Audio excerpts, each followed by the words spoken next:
topics and opinions expressed on the following show are solely those of the hosts and their guests and not those of W4WN Radio, its employees, or affiliates. We make no recommendations or endorsements for radio show programs, services, or products mentioned on air or on our web. No liability, explicit or implied, shall be extended to W4WN Radio, its employees, or affiliates. Any questions or comments should be directed to those show hosts. Thank you for choosing W4WN Radio. Are you ready to take a journey? Let's connect with the healers of the world. It's that time.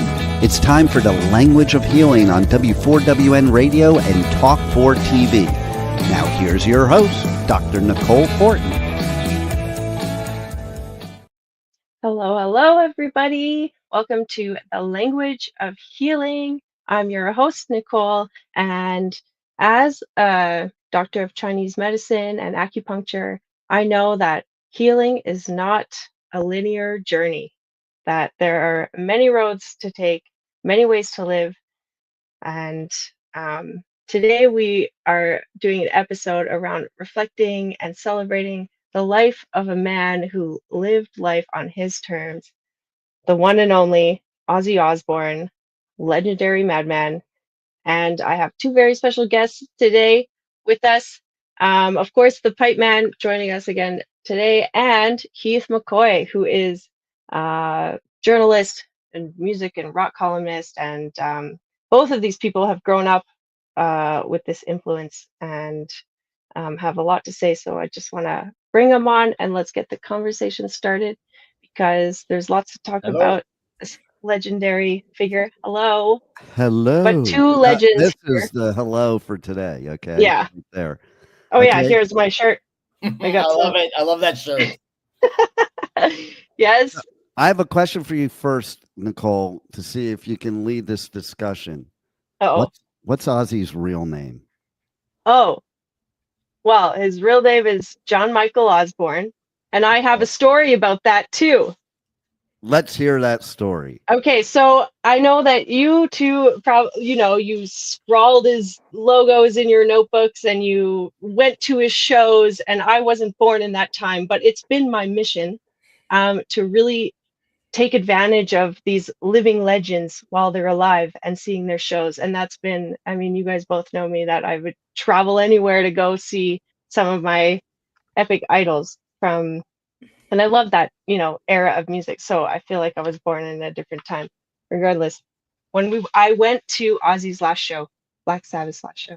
That is my lucky star in this life, that I got to witness that and be there. And I went with, so I was gonna be in that area already, and I thought, you know what, when they announced that show, like, why not just try and get a ticket for this show? And I just felt like I'm meant to be there. And I woke up at, I had a pre-sale code. I woke up at 3 a.m. my time. I went in the queue and I got a friggin' ticket.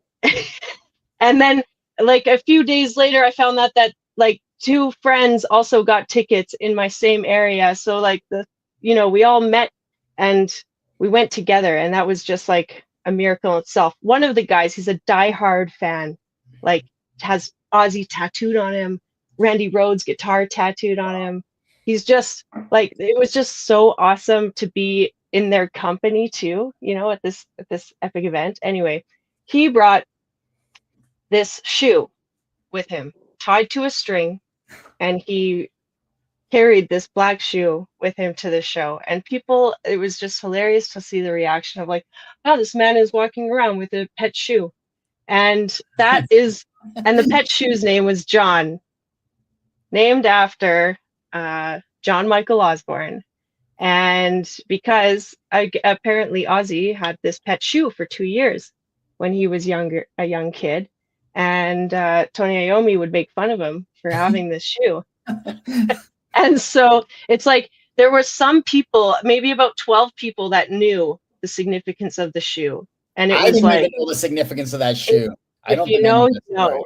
What's funny too is he never really wore shoes back then, because before Sabbath started, Ozzy showed up at Geezer's door barefoot. That's right. That's how it all started. That's right. One of my favorite quotes, there's so many great quotes from Ozzy, but I saw an interview somewhere, and he talked about how when Black Sabbath was coming up in the late 60s, it was all peace and love and the flower movement. And he said, he talked about that San Francisco, that when you're in San Francisco, be sure to wear a flower in your hair.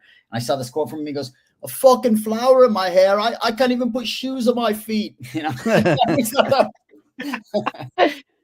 Yeah. But the shoe, when he was walking around with the shoe and Tony Iommi made fun of him, is that when they were in a band together or when they were just in school? Because I think they were just in school. Like that was kind of, he used to beat Ozzy up. He was like, yeah. He used to make fun of him because he would have this pet shoe, and he was a weirdo, Maybe. And look where being a weirdo got him. Yeah, like literally unapologetically a weirdo for the rest of I know, literally from like a hot mess to a great success. And that's what's like worth, celebrating. And, I think that the language of healing, the show that we're on today, that healing comes in many forms, and music is one outlet that I think is, I think the great healer in this story is that when I was in high school, I used to get picked on, made fun of because I was a devil worshiper because I was wearing Ozzy shirts. And, all these things were said about Ozzy. But then at the end of the day, what is everything you see all over social media and the news right now is what an amazing human being he was and how much he was loved and all these things. And the side that was the John side opposed to the Ozzy side and who he was really all about. And I think that's what's really cool in healing, because here's somebody that everybody can look at that, did a lot of things that could have made their life a total shit show and probably not survived it and came out the other side like I like with what everybody likes to call the dream life. Yeah. And to me, the dream life is the whole world, no matter what genre, no matter who it is, has equally all said they loved Ozzy. And so that's amazing. That's an amazing legacy to leave, when you leave this earth.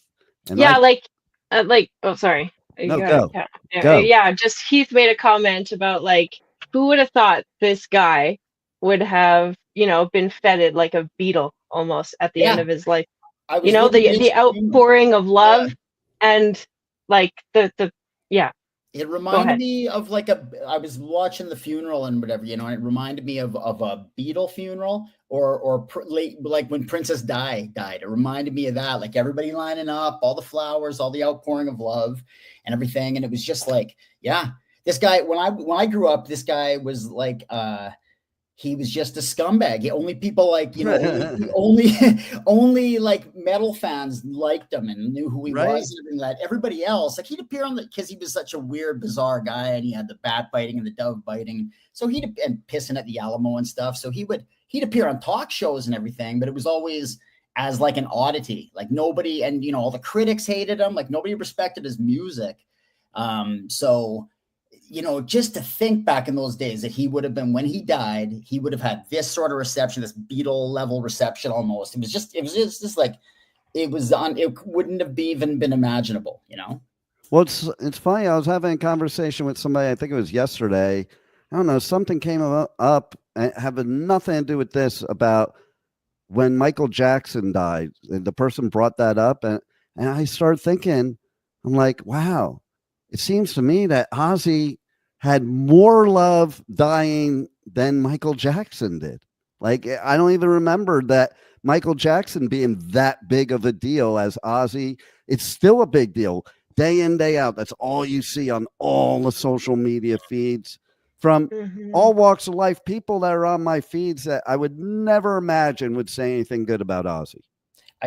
I think part of it was like he would have been loved anyways. He was such a loved figure, but I think part of it that really moved so many people is the way that just the timing of it, the way he went out like 2 weeks before he did that final concert, and everybody, it was always this question mark, like, is he even to be able to get through it? Is he going to be able to do it? And it was sort of, we didn't know. So it's almost like he went out like, like swinging. He went out like Rocky Balboa having his last fight, That's a great way to put it too. It's so funny because right behind me are two pictures on the wall. One is Rocky Balboa and one is Ozzy. I Oh love my it. God, yeah, true. So- And I've been listening to, obviously just revisit everything like in the recent months, getting ready for the show too. But there's a line that Ozzy said once, was like, "I'm a rock and roll soldier. I'm gonna play till I die," or Oh, something, I've something been like that. saying that for years. That Yeah, like when Sharon was trying to get him to retire, I'm like, if he retires, he's gonna die because yeah. like he lives for this shit. You Oh, can see it on yeah, stage all the time, Yeah. including this yeah, final one. I believed even before this, I was like, yeah, he might pass away like right after the show. I think I was thinking like, yeah, they all know he's on his last leg, and this is yeah. his final wish because that he wanted to do this show. And like, I mean, he poured his heart out that night, He and did. I thought he sounded better than he's sounded in years, to be honest. And I like, thought he struggled a few times, but I yeah, mean, nobody he holds always up- struggled though. You Yeah, know? that's true. He tried to, and there was that a couple times actually when he tried to stand up, and, Oh, yeah. Yeah. he couldn't. Those and were so- like emotional I moments know. in the crowd. You were just like, oh, like you just Yeah. want to see it. Like it was just, yeah. A friend of mine, I guess, I think he ended his solo set with "Mama, I'm Coming Home," if I'm not Yep. mistaken. And a friend of mine, like he said, I cried. He choked up in front of, he was like, it was Yeah. so moving to see, There were so many tears, like that was such a one of the most present shows I've been at, in the sense that like people were just really in the moment. Mhm. And if you like hear the other members of the band, he was showing up to rehearsals for this stuff like, oh my God, no. And they were like, nobody would show up in the condition he was in. Yeah. And he Yeah. would just pour his heart out in rehearsals because he was gonna do this. Yeah. And I have a trivia question for you guys. Another one now. Mm. How did the Sabbath set list change from what it was supposed to be to what it actually was that last show? I imagine I'm just guessing here, but did they shorten it? Because did. thought that They he can did. he can only go so far. Like, Well, he was what doing it, 2 5 sets. songs? It was 4 songs. They Only rehearsed. 4. They were going to do 5. 6. They rehearsed 6. The Yeah. final song, which interestingly enough, if you look on social media, everybody was saying before even this coming out that, oh, he should have done this song as the final song. The final song was supposed to be Black Sabbath. And they played and that then right Fairy- at the beginning, right at the before, while they were getting ready. It started it was like, well, of course. I love that song. Yeah. I mean that's the Yeah. first freaking song. Can you To set imagine? the scene. That song was I know, the first song. one ever. Yeah. You know? And that's why people wanted it to be the last one ever. And even Sabbath wanted it to be the last one ever. And they also rehearsed Fairies Wear Boots. That was the other one that was supposed to play. Oh. But how about someone else, Youngblood, man? I had to print out a set list because I was like, I need to remember. It's so hard to keep track. But who played Fairies Wear Boots? Oh, it was Alice in Chains. Nice. Yeah. That's How about too. Youngblood though, man? Oh my God. Oh my God. Dude, every publicist, every record label rep that I know, everybody I know, all were blown away. I was blown away by that performance. That guy was And I not like on my Youngblood. radar until now. Like, wow. Oh, I've seen him at the festivals. He's really a cool dude, and I can see how Ozzy took to him because he is like a younger Ozzy in a lot of respects. Mhm. You know, and he's really fun backstage, and always laughing. Like he just doesn't give a fuck, to be blunt. Like reminds me of a young Billy Idol in a weird way. I don't know. Yeah, that too. Mm-hmm. But I had Freddie Mercury vibes when he was singing Changes, and the that whole blew crowd me was away. just singing. Killer It was voice, just amazing. Yeah. And just the way he did it and way he got the crowd going. Like I'll even say, like everybody was saying how, Slayer blew everybody away, and Slayer is my favorite band on earth. Let me tell you something. I think he blew away everybody, including Slayer, minus Ozzy and Black Sabbath. You don't blow them away, but everybody else, oh my God, that was the most emotionally intense song. Now, here's another trivia question. Who else close to Ozzy has sang that song? Close to Ozzy? Yes. I know that I can't remember the name of the blues soul guy that sings it, and it's on the Big Mouth. It's on the Big Mouth theme song. But nope, not close that to one. Ozzy who sings it. That I don't know. Kelly. Oh, I know that. They do a duet? Yes. I hated that. That was really bad. Anyways. That's why you didn't remember, see? I tried to block it out. Yeah. Oh no. That's right. You know, another thing, funny. it was so cool that probably this only matters to the metal fans, really, but we all are, that Bill Ward was there. Yeah. Like, that meant a lot. I'm glad it wasn't.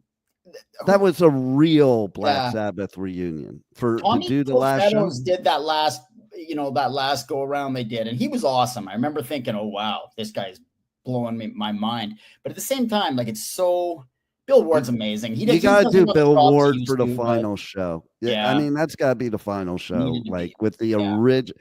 Like, how many bands could ever do the original members at that age? Think about it. Talk about the Beatles, Zeppelin, no matter, Pink Floyd. None of these bands would ever be able to, Grateful Dead. None of them could ever do it today because not everybody survived even to be able to do it.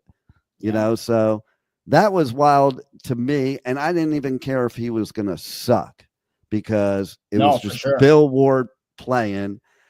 And, just let that happen. I don't care if he's good. And it was still great. It was great. Like, you can't take anything away from anybody there. As always, there were a lot of complaints out there, and I call bullshit on complaint. What are you complaining about? Like, really? Like, the man 76 with Parkinson's about to pass away. Black Sabbath or Ozzy, forget it. Like, what are you thinking? And there were a lot of the, because how people are. You're a journalist. People just, with social media, you got to be negative about everything. It's stupid, especially in the music arena. I will complain about the performance of one Sammy Hagar. He couldn't even bother to remember. I wanted to hear about this from you, Heath. Yes, tell us. Well, Sammy's got a great voice, and he did fine. Like, he did Rock Candy, he did his own song. He got the lyrics right for that. But when he did Flying High Again, I think he screwed up the lyric. He didn't know it. He's like, come on, man. You know what I thought? This is your job. I thought he drank too much of his tequila. I thought he drank too much of his tequila because he seemed that way. I agree with you. I didn't think he was good at all. Like, I was watching it on the stream, and it was like, oh my God, like, can I fast forward right now? He was weak. That was a weak link of the thing. One of the weak links, I didn't even get it either. I didn't like it. To me, it didn't mix in anyway. I didn't get it. Yeah. And then, I don't know. I mean, Wolfgang was supposed to be there. And... I wish he had been, because he is so good, and he would have nailed something by Randy. He would have nailed a Randy Rhoads tune, and that would have been. Yeah. I know. How about Jack Black, man? Oh yeah, Jack Black, and who was it that did? Was it Roman? Is that his? No, the one that did the Randy Rhoads riff. Yeah, it was the kid of Tom Morello, right? Yeah. That's Morello's kid. That's Morello's kid. Yeah. Wow. Yeah. Amazing. And then I saw them at the Stampede, actually, just a week later. Oh, that's cool. Oh, really? Yeah. What's the name of the band? Just Tom Morello. Tom Morello came with his son, Roman. Oh, Tom Morello came, and I feel bad now. Okay. Now that I don't know, but it was amazing. I made a sign, and I was like, I was there too. Nice. And then I put like the confetti from the show on there, and like, anyways. Amazing. And as somebody that's seen Randy live, man, Roman did a good job. Yeah. Hit every note, And with you know what Jack else really picking him up, just like Ozzy would pick up Randy. Yeah. No, there were so many tributes. I think that there's like that can be studied for, it's its like own legacy right now, and how I just think on a life, like a living and death moment, like how wonderful it is to do something that you want to do, to celebrate your life with the people around you, and like have that love, like what a gift to have had that, reunion before everything, I want to know who's the band Sharon dropped, because she was supposed to say after the festival. Well, she never said, hey. And then now she, like she's grieving, so you can't bug her about it or whatever. So I happen to think it was probably MC. Yeah, there's a lot of word about that. Yeah. I was just going to say one more thing about the Jack Black thing, because he did, I haven't listened in a while now, but he did the Mr. Crowley, right? Yes. That solo by Randy Rhoads is like one of my favorite guitar solos ever of all time. Like I put it up there with like probably my top 3 of just the most amazing solo. Like it's lyrical in its own self. You know, he's got the 2 solos in it. And the second one he does, it's like classical music, beautiful. You know, it's just so, but also, you know, also totally metal. It's like, right. It's amazing. And yeah, the fact that kid nailed it, sweet. Like, first time I heard Mr. Crowley is when Blizzard of Oz first came out, and I went out and bought the 8-track. 8-track. Yes. Wow. Now wait. So in order to listen to it, you had to put the matchbook cover under the 8-track, because otherwise it would go slow. That would get it to normal speed. Yeah, you had to be like you knew how to do an equalizer, like type of, like you had to get the tape in just the right setting in there for it to sound right. But with 8-tracks, they would cut in the middle of songs because you had the 4 channels. So Mr. Crowley faded out after the second channel and then faded back in on the 3rd channel. That was such a shitty medium, that the whole, you know, that technology. Right? My God. Oh my God, right? Wow. It's so funny that Ozzy's first album was on 8-track. That's funny. Amazing. Legends. This is good memories. Okay, so we got some things to touch base on. I have some photos. Do you want to see my show and tell from the show before we get too distracted? And then I want to hear about some more from Heath. You've like interviewed Ozzy and Sharon and Tony and wherever else we go. Okay, but here, let's just finish up the show here. Oh, also I have a highlight that they played one of my favorite songs from the Yardbirds. It was when Steven Tyler and Ron Wood came out. Train kept it rolling. Yes. Yeah. I was also, it just did a sidebar super group tangent of that evening. It was just an epic moment. That song always reminds me of you, actually. When I laughed. I know. I was like, oh my God, this is for me. This song is for me. What was that line that you used to laugh about? I'm on a train, I met a dame. Yeah. Yeah. That's it. Oh, that's so funny. Yeah. Okay. So, okay, Juan, what do you got for us? I know we just got some haphazard. We might just, okay, here we go. Here's, okay, Birmingham. I went to Birmingham. This is the bridge that was adorned in flowers. Say it again. Birmingham. This is the bench, the Black Sabbath bench. And do you guys, can you tell who that picture is of? The man there? Ozzy? No. No, in front of Ozzy, obviously. Sitting on the bench. Ozzy's bench. It's Gary Holt. Oh. Is it really? It's Gary Holt. We nice. Saw Gary Holt at the bench. Yeah. Nice. How cool. Yeah, I can't really see it from here. Okay, we'll scroll it. Well, there is a picture of me and Gary Holt. We did bug him a little bit. Oh, Gary. Okay. So that's epic, and his wife, I believe. And so that's the bench. Okay, I next. sure hope it's his wife, since you're airing it on. Oh, here we go. This is I went to John Michael Osbourne's former home at 14 Lodge Road. We visited in the taxi. The taxi brought it up, and we were like, let's go, so and then we met some people outside, and they said that this is etchings of John in there. This is like right beside, you'll see a picture later, and then Iron Man or some kind of etchings of Iron Man. This is like okay, next picture, maybe of the house. We'll see when it comes up eventually. Yes, this is the house.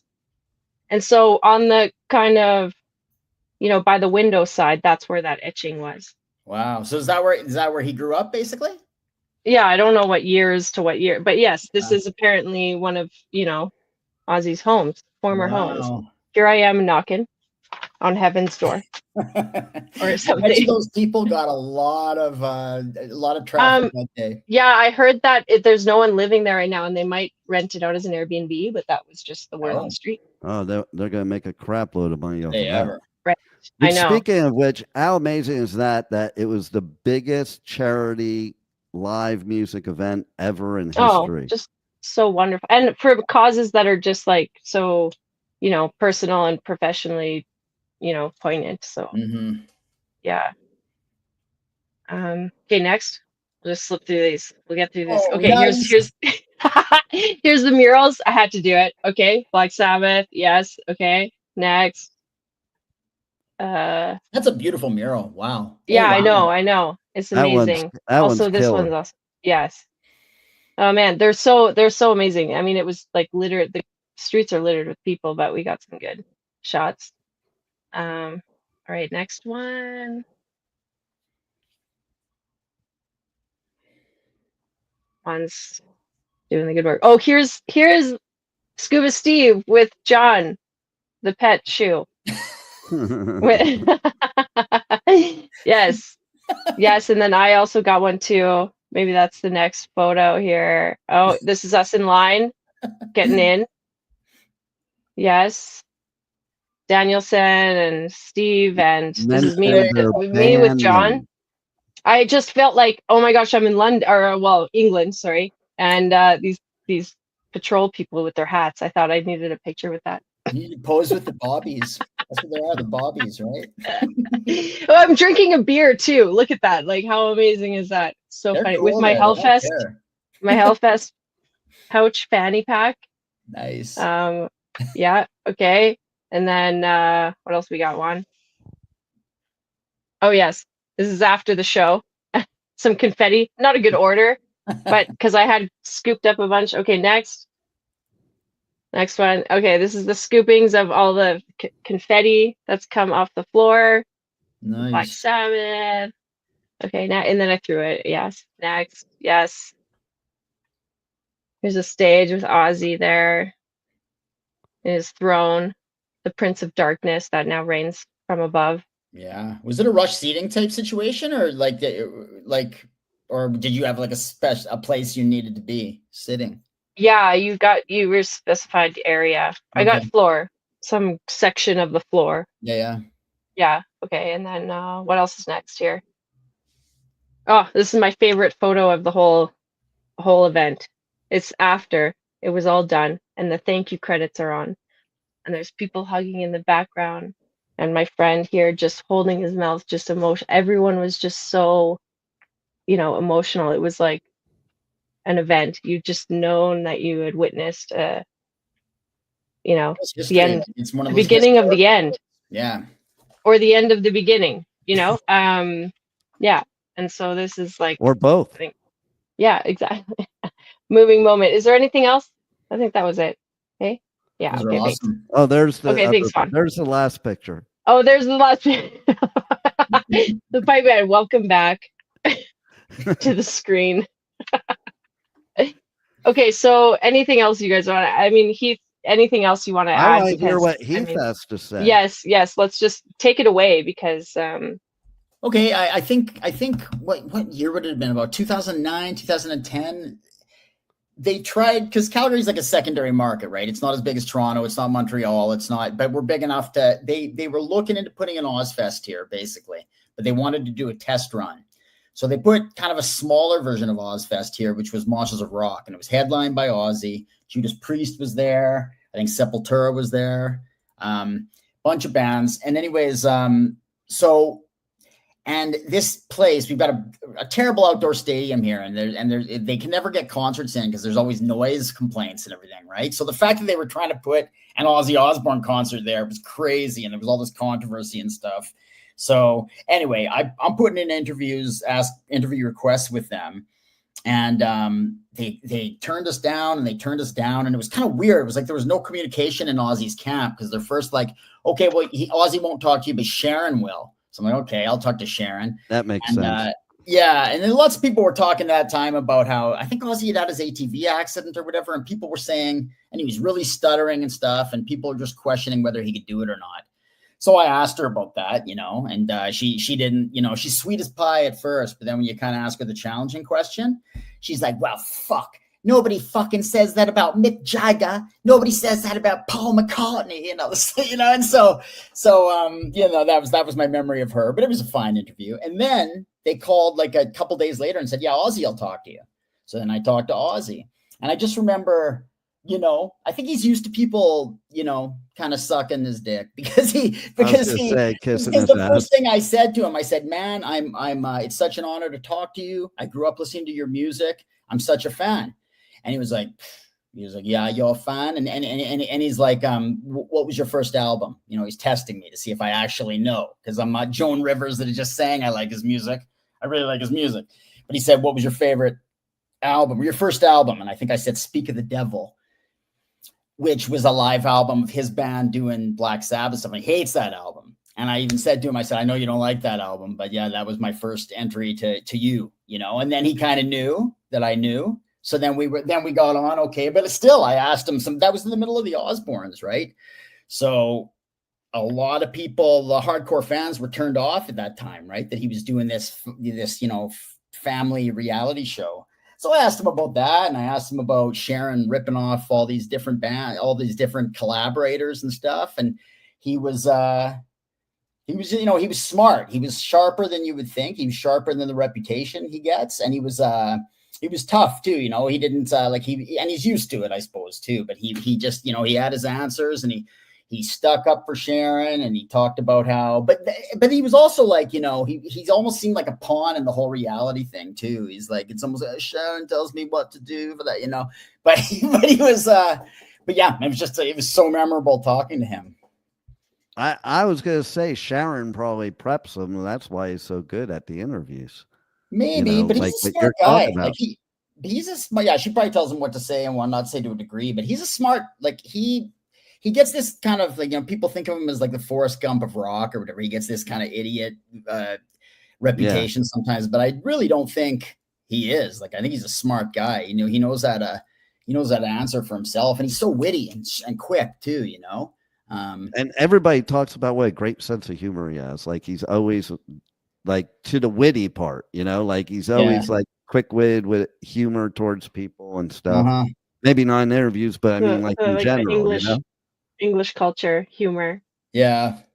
When I actually heard, when I was in Birmingham, like, and hearing the people actually talk, we're out at a pub or something, and I'm like, oh my God, these people really, it's such a thick accent. I love it. Yeah. I mean, so that's part why, maybe he's hard to understand, but.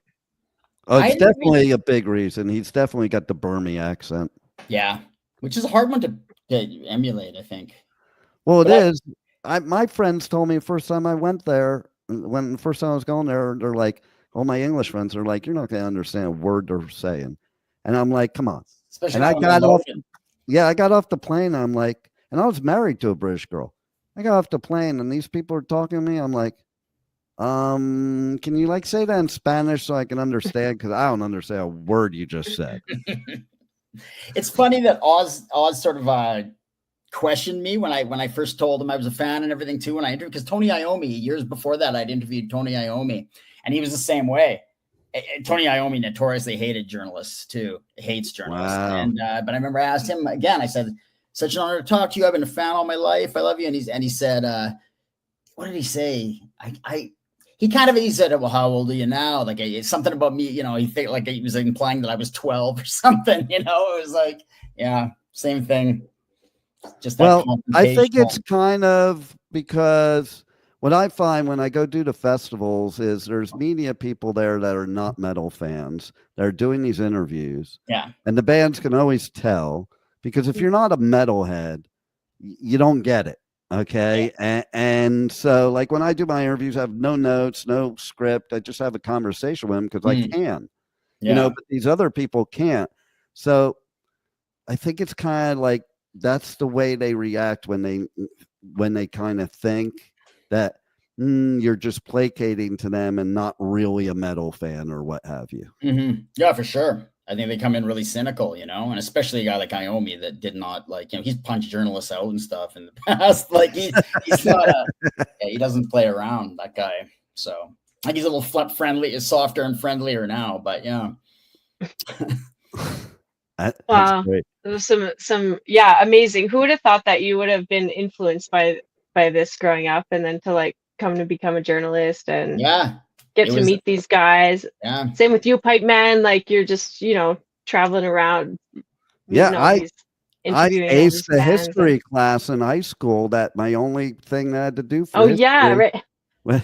So your school only project thing I had to do for the whole history class was the first day they said, you have to work on all semester an oral presentation on whatever subject you want.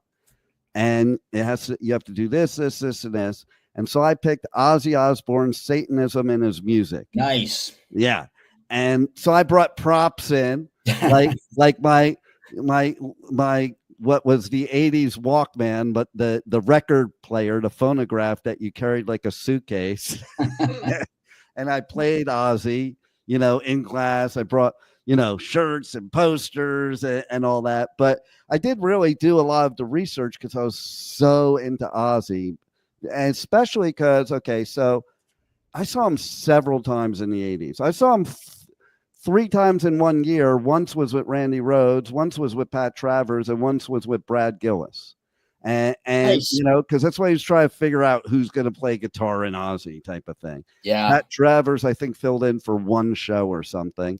But the Randy Rhoads night, it was New Year's Eve. I told my dad I was sleeping over my bro's house. My bro told his parents he was sleeping over my house, and then we went to Ozzy. And the funniest thing is, so I lived in Lake Lindero, which is in Agoura Hills in California, and basically my house had a hill that went down to the lake. That was part of my backyard, but you couldn't see it from the house. So when we got home from the show, we just hung out down there. We were going to hang out there till morning and then like walk in like I just got there from his house. Okay. And my next door neighbor comes out and I'm like, oh, fuck, we're busted. And she's like, oh, did you boys go to the Ozzy concert last night? Because she saw we're wearing Ozzy shit. And we like hesitantly said, yeah, because we thought we were busted.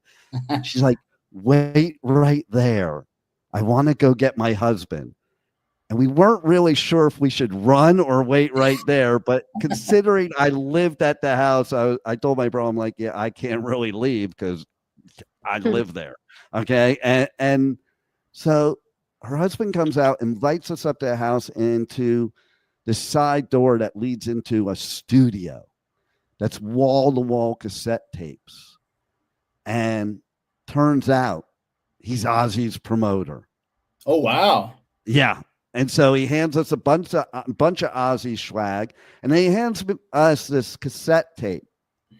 He said, this band isn't in the U.S. yet. They'll be here in about 6 months, and they'll be huge. And that cassette tape was the first Accept album, Restless and Wild. Cool. And I remember listening to that shit and going, oh my God. And like, I'm an old school thrash metalhead, and I'm friends with a lot because I saw Metallica's first show ever. I saw Slayer's first show ever. One former Anthrax founder lives like right near me, and we're like best friends. And he even told me, he goes, yeah, we all thought that was the first thrash metal song ever, Fast as a Shark. Yeah, sometimes they don't get because they're not strictly a thrash metal band, so they don't often get the credit. But yeah, they do have, that is sometimes considered one of the, precursors to that whole thing. Right. Sure. See? So yeah, that was kind of cool. I've been to every Ozfest since the beginning, so nice. It's like, to say I loved Ozzy is probably an understatement. My first encounter, though, was 7th grade. I moved to a new place. I met this new friend. He had a record collection, and he pulled out this record that was black with red writing, with white lightning bolts where the S's are. And that's Black Sabbath. We sold our souls for rock. Yeah, that's what I was going to say. Yeah. Yep. And I was hooked right then and there. Yeah. Amazing. I remember, you just talked about scrawling his name in your notebook all the time, and how trippy it was. Then you're 20 years later, or whatever, that I got to interview him. I had a memory. Right? So yeah, I did. I scrawled all over my notebooks and all over official school books too. And yeah, geography class, grade 10, I had Ozzy and Van Halen and all this stuff all over my books. My geography teacher flipped out. He saw that I was doing that. He took the book, big thick book, cracked it over my head, said, "Get out of my," because he kicked me in the ass on the way out. Can you imagine that happening today? I know, right? No. I also found out that the solution to getting rid of the Jehovah's Witnesses, do you have that a lot up in Canada too, where they show up at your door? Okay. Yeah. So I was a teenager. I was blasting I think it was like Mr. Crowley or something. I used to blast my music through my guitar amplifier when I was a teenager. So you could hear it like throughout the whole apartment complex. Yeah. And they came knocking on my door, and I had Diary of a Madman shirt on, and I just looked at him with a straight face and said, "Sorry, I'm a devil worshiper," and they ran. So if you want to get rid of the Jehovah's Witnesses, that's the only thing that gets rid of them. If you tell them you're a devil worshiper, but you got to convince them with Ozzy Osbourne on your shirt, so it looks like you are. my first exposure to Ozzy, I was when I kind of a nerdy comic book kid, and I had not got into I hadn't got into metal yet, and all the guys that wanted to kick the shit out of me, usually the guys I was trying to avoid, they always had like Circus Magazine and Hip Parader Magazine, and they were always talking about Ozzy. They had all this stuff, all this Ozzy stuff all over the place, and I'd hear about the bat biting and the dove biting and everything. And and just when he shaved off his head, he went nuts once, and he shaved his head and everything like that. So I'm looking at all this stuff. And I'm like, who's this scumbag? He can't be any good if these guys like him, but I was always sort of like kind of curious. And then I got in, around that time I discovered Van Halen. They were like broke my rock and roll cherry. And I was all about the rock after that. And gradually I got heavier and heavier. And then I listened to Bark at the Moon, Speak of the Devil. And I started really getting into Ozzy. But I remember, so Ozzy, I loved his music, and Bark of the Moon, it's just like a horror movie, it was just kind of fun. But I was used to like Van Halen rock and roll, which is really upbeat and kind of positive, messagey in a way and everything. First time I heard Black Sabbath, it's when I listened to Speak of the Devil, and he was doing the Black Sabbath stuff, and I was it kind of scared me. I remember like, this is heavy stuff, like I paranoid, like just the heavy depression sort of thing and paranoia. Yeah. I remember thinking, oh man, this is heavy stuff. I don't know if I like this, but yeah, then eventually, of course, it won me over. It's just powerful stuff. But, exactly. Yeah. No doubt. And I think that's why everybody loves him too, because he speaks to so many people with a lot of this stuff, and they can relate. Yeah, and especially coming out of a time where you had stuff like Leave It to Beaver and stuff like that people couldn't relate to, Yeah. And so this was like, I think he was probably the start of reality TV without having reality TV. Totally. Just going long before we had it. He was like, came out, and this is the real person.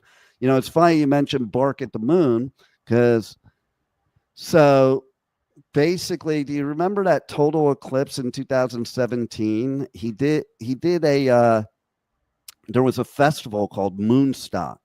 And it was in, I think it was Illinois, in the place where the solar eclipse, the total eclipse was going to be the longest of anywhere in the world. That was like the epicenter of it. And so I went there as media to go cover that show. And I got extremely lucky that day, because I'm more the radio person than the photographer. But back then, you they gave you photo pass too, and you were kind of obligated to do that shit if you didn't have a photographer with you. Yeah. But that day we were standing there, and they basically said, yeah, Ozzy's, and there's not going to be any photo pit. He hardly ever lets any photographers in the photo pit to shoot them. And that was like generally a thing that, photographers didn't really get to go to a photo pit. Literally 1 minute before his set started, they came to us, and he said he changed his mind. Everybody's approved, and everybody can go into the photo pit. And like, because as you know, even if you're a photographer for certain bands, only certain people will get approved to shoot that set. Yeah. So I just dug out a whole shitload of pictures I'm going to post and stuff. Oh man, but you need to. I was right under him during the total eclipse. Like the pictures, you think Cool. they're black and white pictures, and they're not. It's the eclipse. And he purposely, it was known beforehand he was going to do this. He sang "Bark at the Moon" during the total eclipse. He has to. Of course he has to. Right? And I'm like, Amazing. I was just looking up at him. And Nicole will tell you, I never really fanboy out. I was sitting there fanboying out. Like I'm standing right below Ozzy, shooting Ozzy. Like I don't even deserve to be here. If I was interviewing him, I would deserve to be there. But I didn't feel I deserved to be there shooting him. But it was one of the most amazing experiences. I can say that. One of the things I was thinking about Ozzy earlier, you know, when he first died, is like how many. There's a lot of artists, right, that they have like the Beatles. They have two careers, right? Like they were with the Beatles, and it was this huge thing. Then they have these amazing solo careers, you know. Yeah. But I mean, maybe the Beatles isn't the best example, but Ozzy is one of the few guys like that has like he was so like Black Sabbath essentially started heavy metal, basically. Yeah.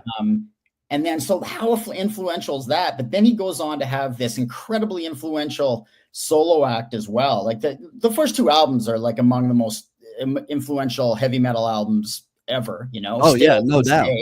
And then he goes on to have this massive, more successfully commercially wise career. Like who does that? That they have these. I don't think anybody's ever done it.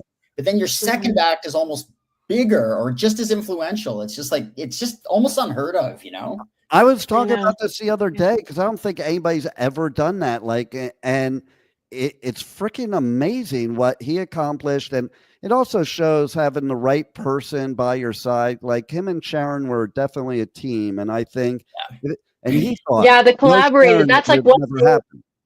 Also, we should talk about if we can. We're almost have to wrap up here. But you know, all of his amazing. Now we gotta make this a two-parter, maybe a two-parter. Oh, there's too much. I know. I mean, I love hearing all the stories. Sorry, Dean, I totally cut you off, but it's okay. Well, one thing I do want to say, because you brought it up, Heath, is about them being the originator of heavy metal. So one of my interviews went viral and got picked up by almost every publication because I was interviewing Carmine Appice, and it wasn't that long ago. It was like a year ago. And on the interview, he said straight out, "This is why I got picked up." It was such a controversy. I bet you I know. Go ahead, say it. He probably says Vanilla Fudge is the originator of it. No, he didn't. He didn't go that far, thankfully. But he said, "Yeah, I don't think Black Sabbath originated heavy metal. Metallica did."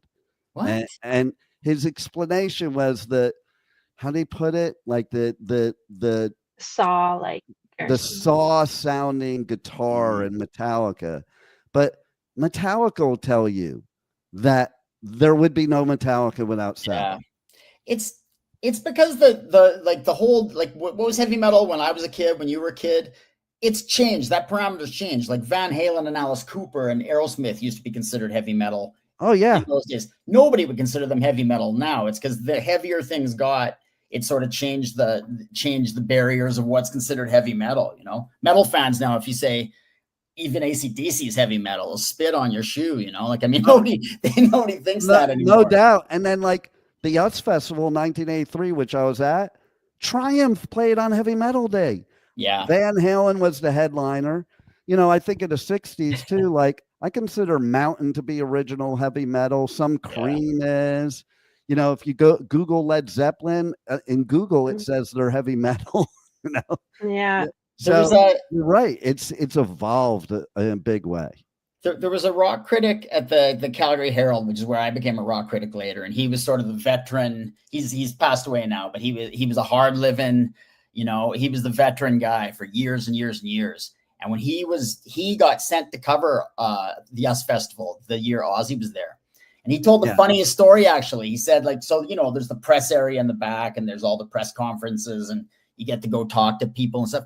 So I guess they set up an interview with Ozzy for the press conference, but he decided he didn't want to do it, or there was some kind of weirdness where he wasn't there. And then there was all these Ozzy sightings. He's there. He's there. He's there. He said it was like Keystone Cops, like all these journalists running around in the press area, going from tent to tent, trying to find Ozzy. Like, that's such an Ozzy story. That is so funny. And, you know, for that festival, when Ozzy was about to come on, I was like way up at the front. I was 16 years old, way up at the front in the sardine can. And it was sardine, 300,000 people. And I was all the way up at the front. And somebody, 2 people away from me, got stabbed. And literally they had to take him out. I don't even know if the person survived. So Ozzy came over to PA and was like telling people to chill out and like, let's all just love each other and blah, blah, blah. You know, the sounds like Mick Jagger at Altamont. Right? You know, the Prince of Darkness is coming out and saying, come on, man. Come on, let's just all love each other. Settle down. I feel like that's maybe a good note to end this episode on. Oh, too bad. I know. Can we do another part 2? Well, that's up to you. It's your show.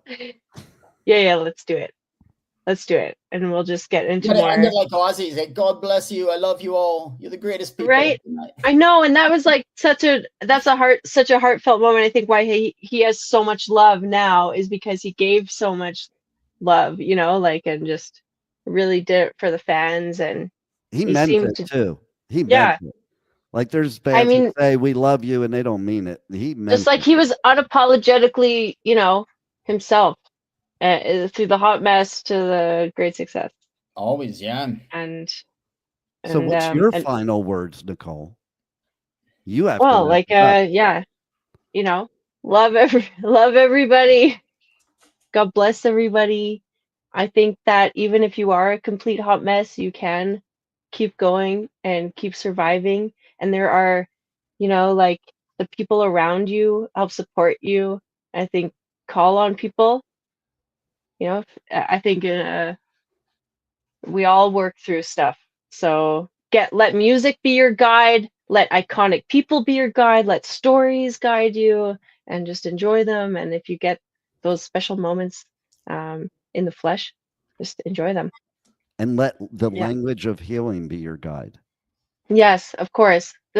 Music is a language of healing. Friendship is a language of healing. And I think celebrating life. And enjoying, because joy, there's like, if we just, you know, I don't think that what did some quote that Ozzy said about, like, I don't want people to mourn. He said it in an Ozzy way. I don't know. Like, he said something about, I don't care what they fucking play. They can play Justin Bieber at my funeral, something like that. But I don't want it to be some sob fest or something. I read. Like a mob sob fest. Like, you know, I think that the true, because in Chinese medicine, or the, you know, emotional realm, like, sadness and grief really like wilters the flower, and joy is what expands energy and helps it move and motivate and create something new. And I think that actually, on an end note, it is quite amazing how, you know, Youngblood took, you know, it's almost like there's this like this ceremony of Back to the Beginning was like a torch being passed, and everyone got, all the bands that were there got to pay homage to such an iconic, influential moment in their life. And what a miraculous moment, you know, to like not reflect on something once it's gone. It's while it's there in the moment, and that the torch is passed. And I think that we just I want to add to that too, is that I always say, like, I don't want people at my funeral showing up that never showed any care at all, and how much they cared and blah blah blah. If you're going, I always say, do it while people are alive. Tell them how much you love them while you're alive, this and that. Totally. And I think that's exactly what Ozzy got to say and see doing that last show, how much the whole world loved him. He didn't have to pass away to experience that. Yeah. And so I think that's a great way to pass away. That's your final moments, knowing that the whole world loves you that much. And he gave it back. Like, I think he got to tell everybody that he loved them. Black Sabbath, you know, Sharon, his kids, all the fans, like, you know, beautiful moment. No doubt. Yeah. Okay. Well, I guess that's it. Till next time, we'll go back to the beginning again. Okay. Thanks, Juan, for joining us. Okay, bye. Bye-bye. Wow, what a show today. And the journey does not stop here. Come travel the world with Nicole every Tuesday at 2 p.m. Eastern Time as together we become more fluent in the language of healing on W4WN Radio and Talk4 TV. See you next week.